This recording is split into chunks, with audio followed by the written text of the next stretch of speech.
Hello students, today we're going to review on how to touch up a portrait. As always, we duplicate our layer, and I want to remind you briefly, as you should be very aware of the healing brush tool. You select the Alt key, hold it down when you want to target the spot you want to mimic or color over with. I'm going to cover this blemish of hers right down here by just clicking on the mouse and covering that up there. The next thing I want to do is I want to use the mixer brush tool, not the regular brush. And you click down to the mixer brush tool. You use your eyedropper tool to sample a part of the skin that you want to kind of smooth over with.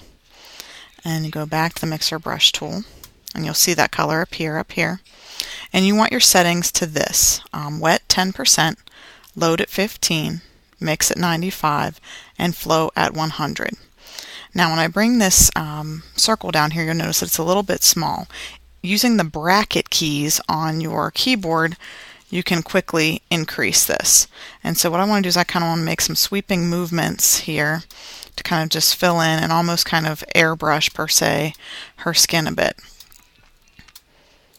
And just kind of filling in a little bit of those dark circles and smoothing out some of the layers without painting over so drastically that we're having anything look particularly scary or creepy.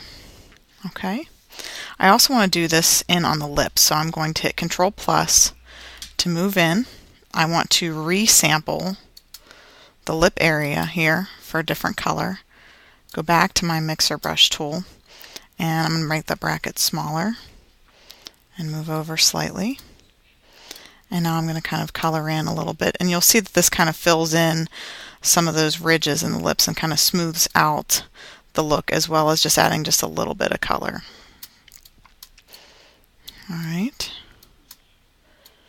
And obviously at this point in time, if there's any other healing that you might want to do, the healing brush, again clicking Alt and kind of filling in, you can see that it just kind of blends right in on the skin. Okay. As well. So actually I don't like that. I'm going to undo that part there. Okay, so we zoom back out. The next thing I want to do, and again these should be reviews but a good compilation of things, is I want to go to the sponge tool and I want to saturate her skin a little bit as well as her eyes. So I go up to saturate, but I'm going to put this flow at 20% so it's not quite so dramatic. And I have my brush rather large. I'm just going to add just kind of a tiny bit of color to her cheeks and maybe her chin and forehead a little bit. Okay, and then I also want to do the same with her eyes. So again, I'm bringing those brackets down to kind of saturate her eyes a bit. And I also want to use that dodge tool, which will also bring not only brighten the color in her eyes, but noticeably bring out the whites of her eyes as well. Now what that's unfortunately also done is brought out that kind of flash look in her pupils.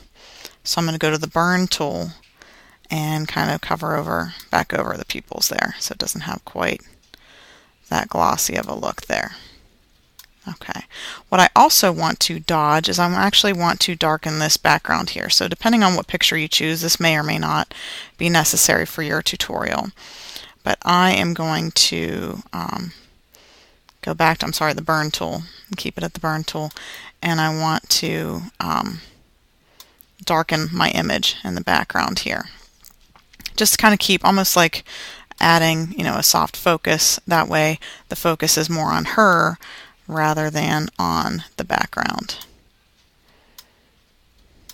I'm going to go back to my sponge tool and again keep my saturate, make this larger, and lighten up her hair a little bit, give her a few highlights here for her little glamour shot. Now interestingly enough, you may say, hey, we just made some really minor changes there. But if you take a look at my eyeball tool over here, I click on and back off, you can see actually quite a dramatic difference. So again, this is just a kind of very simple review tutorial on how to improve your portraits. Please make sure that you use this portrait as well as one of your own. Good luck!